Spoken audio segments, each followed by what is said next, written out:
Pour la 17e manifestation depuis le 19 août, plusieurs centaines de millions de manifestants étaient dans les rues à Lomé selon la coalition des 14 partis de l'opposition. À Dapahan, Niametougou, Agné, Bassar. Les rues étaient noires d'hommes. La mobilisation ne faiblissant pas, l'armée perd de plus en plus patience, s'éloigne des casernes et étend de curieux périmètres de sécurité au cœur de la ville, avec en toile de fond des agressions physiques sur des citoyens. Le bilan provisoire des bévues militaires de ce samedi tant applaudi par le colonel Yark Dameham revient à 1 mort et 5 blessés dont un cas grave. Le citoyen ne peut pas imposer sa volonté à l'État. C'est une zone militaire et elle doit être respectée. Il y a des pays où vous ne pouvez pas passer devant l'état-major. Aujourd'hui, avec l'intention que les gens ont, il faut tout prévoir. Les gens ont des projets, il faut éviter de leur donner l'occasion de les réaliser. Les projets des gens ne sont pas encore abandonnés. Nous travaillons là-dessus. C'est en ces termes que le ministre de la Sécurité et de la Protection civile justifiait la barbarie des forces armées qui s'en prenaient à tout citoyen habillé en rouge dans la ville de Lomé, à Ago et à Adidogomé.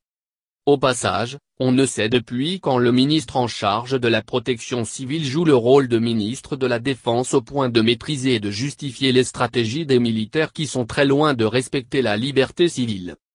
Yark Dameham semble encourager les militaires ont déserté les camps et ont instauré samedi de curieux périmètres de sécurité au centre-ville à Doumassé au niveau du bar 3K et à Atikoumé. On ne saurait dire le but que recherchent les auteurs de ces actes. Ils n'expliquent rien, ils ne parlent à personne. Pourvu que tu sois manifestant et que tu passes par là, ton sort est scellé. Ils bastonnent systématiquement, confie un manifestant qui a été victime de cette barbarie. Bien sûr, tout cela se passe au Togo, pays démocratique de Gilbert Bavara, de Christian Trimua et de Faure Gnassingbé, chef d'État, ministre de la Défense qui parle de mesures d'apaisement pour un dialogue annoncé et qui débute dans quelques jours. Alertés par les militants, les leaders de l'opposition ont abandonné le meeting qui se tenait à la plage, pour se rendre sur les lieux. Les bourreaux bien conscients de l'incongruité de leurs actes, feignent de ne pas voir Jean-Pierre Fabre qui passe le premier sans aucun incident. Un périmètre de sécurité qui tue au lieu de protéger. Les autres qui ont suivi, de Francis Pedro à Brigitte Adjamabo-Jaune son coordonnatrice de la coalition, ont été correctement molestés, leurs véhicules ont reçu les grenades lacrymogènes tirées par les militaires. Ces véhicules se retrouvent aujourd'hui dans un état lamentable. Le bilan de ce tohu-bohu a fait 6 blessés, 2 cas graves dont un a rendu l'âme ce lundi. Ourjobo Jalil, menuisier aluminium de profession, militant du PNP n'a pas survécu aux blessures des suites d'un accident provoqué par les militaires au carrefour Adéu s'est étendu leur fameux périmètre de sécurité. Dans son traditionnel bilan samedi, Yark Dameham a établi que tout s'est passé sans heurts.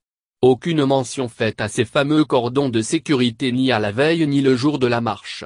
Même pas une pensée aux victimes et le désordre qui ont découlé des fracassantes sorties de nos forces supposées de l'ordre. À Sokodé, un jeune militant du PNP a encore été enlevé et la chasse à l'homme se poursuit. À Niametougou, les milices ont été remobilisées.